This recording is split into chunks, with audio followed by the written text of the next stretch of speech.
Hi friends, சிம்பிளான breakfast recipe பார்க்கலாம் இன்றைக்கி. ஸோ கேரட் பூரியும் அதுக்கு தொட்டுக்க வந்து க்ரீன் பீஸ் தான் கறி தான் பண்ண போகிறேன். ஸோ ஒரு கேரட்டை எடுத்து வச்சுக்கலாம். கேரட்டை எடுத்து அதை தோல் சிவியும் நல்லா வந்து கிரேட் பண்ணி வச்சுக்கலாம். ஸோ பாச்சக்குன்னு தோலை சிவி ஸோ இடத்த சுத்தம் என்பது நமக்கு சுற்றி இருக்கவங்களுக்கு நல்லது. அதனால் சின்ன சின்ன பீசஸாக வந்து கட் பண்ணிக்கலாம். இல்லைன்னா நீங்கள் கிரேட்டர் யூஸ் பண்ணியும் இது பண்ணிக்கலாம். ஸோ கிரேட்டர் யூஸ் பண்ணிங்கன்னா பெட்ரு, நல்லா பிளெண்ட் பண்ணும்போது நல்லா பிளெண்ட் ஆகும். ஸோ பீசஸாக இருக்கிறப்போ வந்து நல்லா நைஸாக பிளெண்ட் பண்ணும், இல்லைன்னா குட்டி குட்டி பீசஸாக இருக்கும். ஸோ அதில் வந்து ஒரு க்ரீன் சில்லி, ஒரு டேபிள் ஸ்பூன் சீரகம் ஆட் பண்ணி மிக்சியில் ட்ரான்னு ஓட்டி எடுத்துட்டா சாஃப்ட் மிக்சர் ரெடி. அதில் ஏதாவது குட்டி குட்டி பீசஸ் இருந்துச்சுன்னா நம்ம எடுத்து போட்டுடணும். ஏன்னா பூரி மாவு போடுறப்போ வந்து அந்த இது பீசஸ் கிடைக்கும். ஸோ நான் வந்து இப்போ 2 பேர்த்துக்கு அளவாக தான் பண்ண போகிறேன். ஸோ நான் வந்து 2 டேபிள் ஸ்பூனு, அதாவது 2 கரண்டி அளவுக்கு மாவை போட்டுக்கிறேன். போட்டு நல்லா கலக்குன்னு கலக்கிக்கலாம். கொஞ்சம் தண்ணி ஊற்றி கலக்கிட்டு தேவையான அளவு வந்து எண்ணெய் ஊற்றி நல்லா வந்து பனைஞ்சிக்கலாம். பாருங்கள், அந்த கேரட் பீசஸ் இருக்குது. நான் தூக்கி பச்சக்குன்னு போடுறேன். ஏன்னா அது இருந்தால் நம்ம தேய்க்கிறப்போ வந்து அந்த இடத்துல ஹோல்ஸ் வர்றதுக்கு சான்ஸ் இருக்குது. அதனால் வந்து நான் வந்து தூக்கி போட்டுட்டு எண்ணெயை ஆட் பண்ணி வந்து திரும்பவும் நல்லா பசிட்டு பாலை தூக்கி வீசுவோம் இல்லையா, பால் கேட்ச் அப்படிங்கிற மாதிரி அடித்து மாவு வந்து ரெடி பண்ணி எடுத்து வச்சாச்சு. ஸோ இப்போ வந்து கிரேவிக்கு என்னென்ன தேவைன்னு பார்த்துடலாம். பிளெண்டர் எடுத்து அதில் வந்து கொரியண்டர் வந்து எடுத்து போடுறேன். ஸோ அது அளவாக தான் இருந்துச்சு, அதனால் வந்து க்ளீன் பண்ணி போட்டுட்ருக்கேன். 2 அழுகுன இலை இருந்த மாதிரி இருந்துச்சு. ஸோ எடுத்து போட்டுட்டு அதில் வந்து கேஷ்யூ போட்டுக்கலாம்.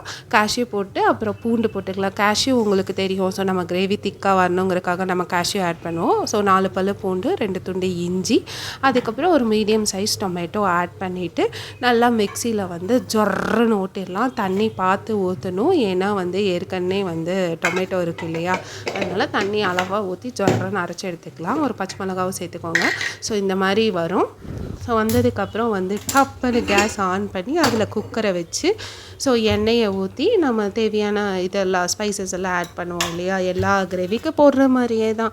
ஒரு பிரியாணி இலை, 2 பட்டை, அப்புறம் சோம்பு எல்லாத்தையும் ஆட் பண்ணிவிட்டு அதுக்கப்புறம் ஒரு பெரிய வெங்காயம் நான் வந்து சாப் பண்ணி வச்சுருக்கேன். பச்சக்குன்னு அதை வந்து ஆட் பண்ணிக்கலாம். ஸோ நல்லா ஒரு கலக்குன்னு கலக்கிட்டு பட்டை, கிராம்பு, சோம்பு, பிரியாணி இலை, ஒரு பெரிய வெங்காயத்தை போட்டு நல்லா வந்து கலக்குன்னு கலக்கிக்கலாம். நம்ம ஏற்கனவே பச்சை மிளகா வந்து அந்த தேவையான கிரேவிக்கு ஏற்ற மாதிரி நம்ம அரைச்சி எடுத்துக்கிட்டோம். ஸோ நீங்கள் இன்னும் ஸ்பைசஸ் வேணும்னா நீங்கள் ஆட் பண்ணிக்கலாம். நாங்கள் வந்து ஸ்பைசஸ் சாப்பிட மாட்டோம். It's not good for health. So நம்ம அரைச்சி வச்ச கலவையும் வந்து இதில் ஆட் பண்ணிக்கலாம். நீங்கள் டொமேட்டோ ஆட் பண்ணியும் பிளெண்ட் பண்ணலாம், இல்லைன்னா நீங்கள் ஸ்ட்ரைட்டாகவும் போட்டுக்கலாம். எப்போ இருந்தால் நம்ம குக்கரில் தான் பண்ண போகிறோம். ஸோ எப்போ இருந்தால் மசிஞ்சிரும்.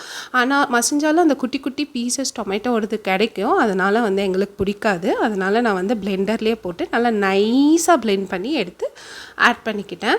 ஸோ அது வந்து நல்லா அந்த ரா ஸ்மெல், ஏன்னா நம்ம எதையுமே வந்து இது பண்ணல இல்லையா, ஸோ அந்த ரா ஸ்மெல் போடணும். அதுக்காக வந்து நல்லா ஒரு வணக்கிட்டு ஸோ நான் வந்து பச்சை பட்டாணி வந்து எடுத்திருக்கேன். ஸோ பச்சை பட்டாணின்னா நம்ம அந்த இது கிடைக்கும்ல பீஸ், நான் வந்து தனியாக வாங்கி அதை வந்து இது பண்ணியிருக்கேன்.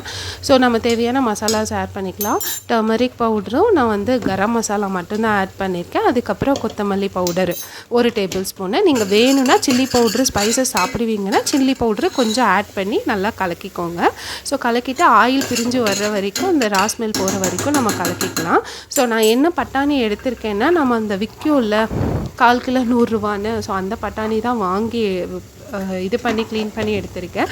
நீங்கள் இல்லைனாலும் 10 ருபீஸ் பேக்கெட் வாங்கி அதை சோக் பண்ணியும் ஆட் பண்ணலாம்.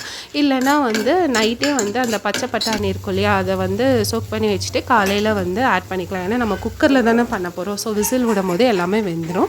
ஸோ கிரேவிக்கு தேவையான அளவு தேங்காய் வந்து அரைச்சி எடுத்துக்கிறேன். ஸோ நான் வந்து ஒரு 3 பீஸ் வர்ற மாதிரி அரைச்சி எடுத்திருக்கேன். ஏன்னா நாங்கள் 2 பேர்த்துக்கு தான் கிரேவி பண்ண போகிறேன். ஸோ அரைச்சி எடுத்துகிட்டு அந்த விழுதை வந்து சேர்த்துட்டு நல்லா ஒரு மிக்ஸ் கொடுத்துக்கலாம்.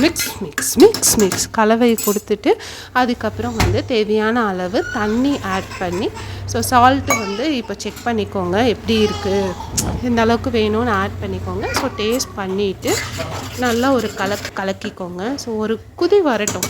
அந்த கொதி வந்து அந்த ரா ஸ்மெல் போயிடும் இல்லையா. எப்போவுமே வந்து எது பண்ணாலும் ஒரு கொதி விட்டுட்டு நம்ம குக்கர் மூடி போட்டு, ஸோ நான் வந்து இதுக்கு 2 விசில் தான் விடுறேன். ஸோ 2 விசில் விட்டிங்கன்னா கரெக்டாக இருக்கும். ஸோ விட்டு சைடில் வந்து பூரி ரெடி பண்ணுறேன். ஸோ பூரியை வந்து சின்ன சின்ன ஸ்மால் பாலாக எடுத்து அதை வந்து தேய்ச்சி ஸோ எடுத்தால் இப்படி தான் அழகான கேரட் பூரி ரெடி. ஸோ குழந்தைங்க வந்து கேரட் சாப்பிடாதவங்களுக்கு நீங்கள் இப்படி கொடுத்தீங்கன்னா இட்ஸ் குட் ஃபார் ஐன்னு சொல்லுவாங்க. ஸோ கண் வந்து நல்லா தெரியும்னு சொல்லுவாங்க. ஸோ நீங்கள் இப்படி கொடுத்து இதை சர்வ் பண்ணி பாருங்கள். ஸோ இந்த பிரேக்ஃபாஸ்ட் ட்ரை பண்ணிவிட்டு எப்படி இருக்குன்னு சொல்லுங்கள். இந்த வீடியோ ஓரளவுக்கு இன்ட்ரெஸ்ட்டாக இருந்திருக்கும்னு நினைக்கிறேன். இந்த பிரேக்ஃபாஸ்ட் ட்ரை பண்ணி பார்த்துட்டு எப்படி இருக்குன்னு சொல்லுங்கள். பிடிச்சிருந்தா லைக் பண்ணுங்கள், ஷேர் பண்ணுங்கள், சப்ஸ்கிரைப் பண்ணுங்கள். பை ஃப்ரெண்ட்ஸ், தேங்க்ஸ் ஃபார் வாட்சிங்.